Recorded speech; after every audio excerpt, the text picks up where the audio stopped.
Pharma warrior চ্যানেলে তোমাদের সকলকে স্বাগত জানাই। আজকের একটি নতুন টপিক নিয়ে আমরা আবার হাজির হয়েছি। ফার্মাসিস্টের যে ভ্যাকেন্সি রয়েছে ব্রহ্মপুত্র ভ্যালি ফার্টিলাইজার কর্পোরেশন লিমিটেডের আন্ডারে, তা নিয়ে তো কত ভ্যাকেন্সি, কী বেতন, তা নিয়ে আমরা আলোচনা করবো। তার জন্য আমরা চলে এসেছি অফিসিয়াল ওয়েবসাইটে। এখান থেকে চলে যাবো ক্যারিয়ারে ক্লিক করে নেওয়ার পর এরকম তোমার কাছে শো করবে, যেখানে ফার্মাসিস্টের গ্রেড 2 এর যে ভ্যাকেন্সি তা ক্লিক করার পরে এরকম আসবে। এক্সাক্ট 2 এর মধ্যে যেটা মেনশন করেছে, ফার্মাসিস্টের দুটোর মধ্যে ভ্যাকেন্সি রয়েছে, একটা আনরিজার্ভ, একটা ওবিসি। এখানে যে পোস্টের কোয়ালিফিকেশান ডিটেলস চাওয়া হয়েছে সেটা হচ্ছে তোমার ডিপ্লোমা ইন কোর্স ফার্মাসিতে থাকতে হবে এবং ফার্মাসি কাউন্সিলের আন্ডারে হতে হবে। তো এখানে বলেনি যে আসাম ফার্মাসি কাউন্সিলের আন্ডারে, ওয়েস্ট বেঙ্গল ফার্মাসি, তো যে কোনো কাউন্সিলের আন্ডারে থাকলে হবে। তো 40 বছর হচ্ছে জেনারেলের জন্য, 43 ইয়ার্স হচ্ছে ওবিসিদের জন্য। এটা 1 জুলাই অবধি কাউন্ট করা হবে। তো চলো এবার বাকিটা আমরা দেখে নিই। এখানে টোটাল 2টো পোস্ট, পার্মানেন্ট, এটা সম্পূর্ণ পার্মানেন্ট চাকরি, কোনো কন্ট্রাকচুয়াল নয়। তো এখানে বলা হয়েছে রেকর্ড কাস্ট সার্টিফিকেট একটা প্রেসক্রাইব ফরম্যাটে তোমাকে দিতে হবে, যেটা পিছনে মেনশন করা আছে। এটার সঙ্গে নিচের দিকে যাব আমরা দেখতে। এখানে তোমার স্যালারির ব্যাপারটা বলা হয়েছে 9,950 থেকে শুরু করে 22,350 টাকা পর্যন্ত স্যালারি হবে। প্লাস তোমাকে কী দেওয়া হবে, অ্যালাউন্স দেওয়া হবে এক্সট্রা। ভ্যাকেন্সিটা যেটা রয়েছে সেটা হচ্ছে নামপুর ডিস্ট্রিক্টের, আসামের মধ্যে রয়েছে। এটা তোমার অক্টোবরের মধ্যে সেটা ফিল আপ করা হবে। তো এখানে কী বলছে, ডিউলি এটা করতে পাঠাতে হবে, সেটা তোমাকে দেখে দিচ্ছি। Senior manager HR, BVFCL, Namrup, PO, Parbatpur, Dibrugarh, Assam. এখানে তোমাকে পোস্ট করতে হবে অ্যাপ্লিকেশনটি, এবং অ্যানেক্সার 4 যেটা মেনশন করা আছে সেটা তুমি ফিল আপ করে দিতে হবে। তোমাকে অ্যাপ্লিকেশন ফিস কিন্তু 100 টাকা দিতে হবে জেনারেল এবং ওবিসিদের জন্য। এসসির জন্য কোনো লাগবে না। তো তোমরা অনেকে ভাবছো হয়তো এসসি তাহলে ফিল আপ করতে পারবে না, সেটা নিয়ে আমি ডিটেল পরে বলছি। SC STদের জন্য কী ফেসিলিটি রয়েছে এখানে ফিল আপ করার, সেটা আমি পরে ডিটেলস আলোচনা করবো। যেখানে তোমার যে কী লাগছে, তাহলে তোমার পাসপোর্ট সাইজের ফটোগ্রাফ লাগছে 3 কপি, এবং কাস্ট সার্টিফিকেট লাগছে, মার্কশিট লাগছে, তোমার কাস্ট সার্টিফিকেট লাগছে, তোমার যে এক্সপিরিয়েন্স আছে 5 বছরের, সেই এক্সপিরিয়েন্সের কিন্তু শো করতে হচ্ছে। এখানে কিন্তু অনলাইন বেস এক্সাম হবে, অনলাইন কম্পিউটার বেস এক্সামটা হবে তোমার। চলো এবার বাকিটা নিচে দেখে নিই আর কী ডিটেলস চাওয়া হয়েছে। হ্যাঁ, এখানে দেখো বলেছে যে কীভাবে তোমরা অনলাইন ফিসটা পেমেন্ট করবে, 100 টাকা, সেটা সম্বন্ধে বলেছে। ওয়েবসাইটে গিয়ে অনলাইন পেমেন্টটা করতে হবে। তো সেটা নিয়ে ডিটেলস আমাকে পরে দেখাচ্ছি। তো চলো এবার আমরা দেখে নিই। SC/STর জন্য কোনো লাগবে না, কেন বলে দেওয়া হয়েছে। তো চলো কীভাবে বাকি এজ রিল্যাক্সেশন 18 থেকে 40 বছর অবধি করতে পারবে, 3 বছর ওবিসিরা ছাড় পাবে।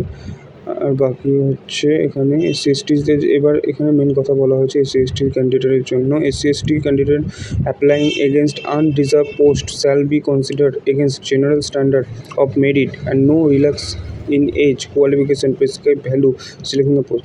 মানে এখানে SCরা ফিল আপ করতে পারো, কিন্তু তাদেরকে আনরিজার্ভ হিসেবে গণ্য করা হবে। তো যারা ভাবছিল করতে পারো তারা করতেই পারো, আনরিজার্ভ হিসেবে তোমরা করতেই পারো। এখানে কম্পিউটার বেস এক্সাম হবে। তারপরে হচ্ছে তোমাদেরকে সেটা কম্পিউটার বেস টেস্ট মার্ক করা পরে তোমরা হচ্ছে যা মার্কস পাবে তার উপরে তোমাদেরকে ট্যালি করে নেওয়া হবে।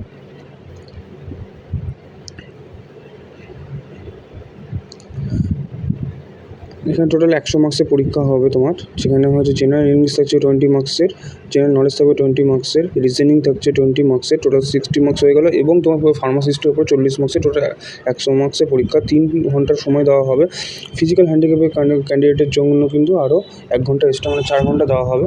তো যেহেতু ফার্মাসিস্টের পোস্ট সব জায়গাতেই অল্প পুস্তক কম থাকে, তো যার জন্য একটু কম্পিটিশনটা প্রচণ্ড পরিমাণ বেশি হয়। তার জন্য ফিল্টার করার জন্য কিন্তু তারা বেশি পরিমাণে এক্সপিরিয়েন্সটা কনসিডার করে। তো এক্সপিরিয়েন্স যার যত বেশি থাকছে তার কিন্তু পাওয়ার চান্সটা বেশি, এবং অবশ্যই পরীক্ষা র্যাঙ্ক তো করতেই হচ্ছে।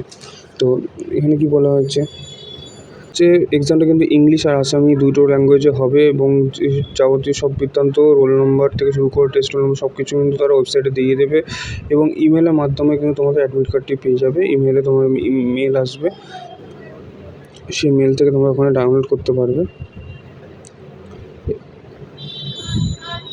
এবং এখানে বলে দিয়েছে সেই কথাটি, ইমেলের ইমেল আইডি তোমার কারেক্ট হওয়া দরকার, এবং ফোন নম্বরটা তোমার ক্যান্ডিডেটকে কিন্তু ইমেল আইডির মাধ্যমে তাদের অ্যাডমিট কার্ড দেওয়া হবে। এবং যে পরীক্ষা দেওয়ার সময় কিন্তু টিএ দেওয়া হবে না, কোনো রকম পরীক্ষাতে কিন্তু টিএ দেওয়া হবে না, সেটা বলে দিয়েছে সিলেকশন পোস্টের জন্য। তো তোমরা যদি ডিটেলস এটি পেতে চাও আমার কিন্তু টেলিগ্রাম গ্রুপে তোমরা জয়েন করে নিতে পারো, সেখান থেকে ডিটেলস এই নোটিফিকেশানটি পেয়ে যাবে। এছাড়া তোমরা আমাকে ফেসবুক এবং ইনস্টাগ্রামে ফলো করতে পারো সমস্ত রকম আপডেট সবসময় জেনে যাওয়ার জন্য। আর এখানে আর আমি মেন ডিটেলসগুলো নিয়ে আলোচনা করবো, যেখানে যেমন সিজিপিএ ও ডিজিপিএ কথা বলেছে, সেটাকে তোমাকে কিন্তু পার্সেন্টেজে কনভার্ট করে করতে হবে। এটা হচ্ছে অ্যাপ্লিকেশন ফর্ম, যেখানে এখানে অ্যাপ্লিকেশন ফর্ম লিখে নিয়ে এটা সম্পূর্ণ ফিল আপ করে নিয়ে কিন্তু আমি যেটা বলে দিয়েছিলাম সেখানে তোমাকে পোস্ট করতে হবে। পোস্ট করার পর এখানে যেটা বলেছে দেখো, এক্সক্লুডিং ট্রেনিং পিরিয়ড, মানে এখানে কিন্তু তুমি কোনো ট্রেনিং পিরিয়ডে কিন্তু মেনশন করতে হবে। তোমরা যদি হসপিটাল ট্রেনিং করে থাকো বা কোনো ট্রেনিং করে থাকো, সেটা কিন্তু এক্সপিরিয়েন্স কিন্তু কাউন্ট হবে না। তো সেগুলো কিন্তু বাদ দিতে হবে তোমাকে। মেন যে এক্সপিরিয়েন্স আছে তোমার সেটাই হিসেবে কনসিডার হবে। এখানে তুমি কাস্ট ক্যাটাগরি SC ST হয় তোমাকে ওখানে মেনশন করতেই পারো। তো যেহেতু ওখানে নোটে সেটা বলা হয়েছে। এবার কী করে পেমেন্ট করবে, অনলাইন পেমেন্টে আসবে। অনলাইন পেমেন্টে আসার পরে পে অনলাইন করবে। পে অনলাইন করার পরে এরকম সার্ভিস আসবে, প্রসিড করার পর এখানে আসাম সিলেক্ট করতে হবে, যেহেতু আসামের পোস্ট।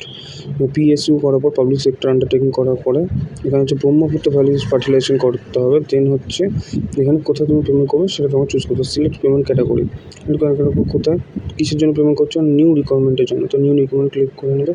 এরকম আসবে, তোমার নাম লিখতে হবে, অ্যাডভার্টাইজমেন্ট নাম্বারটা ওখান থেকে দেখে এখানে লিখতে হবে, পোস্ট অফ প্রাইভেট ফার্মাসিস্ট করতে হবে, মোবাইল নাম্বার দিতে হবে, ইমেল আইডি, সব কিছু ফিল আপ করতে হবে।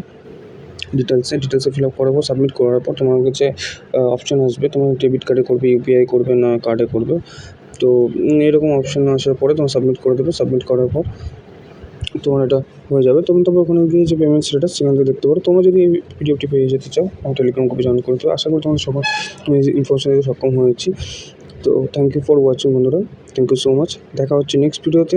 তো বন্ধু, keep updates always all time with Pharma yours. Tata, bye bye.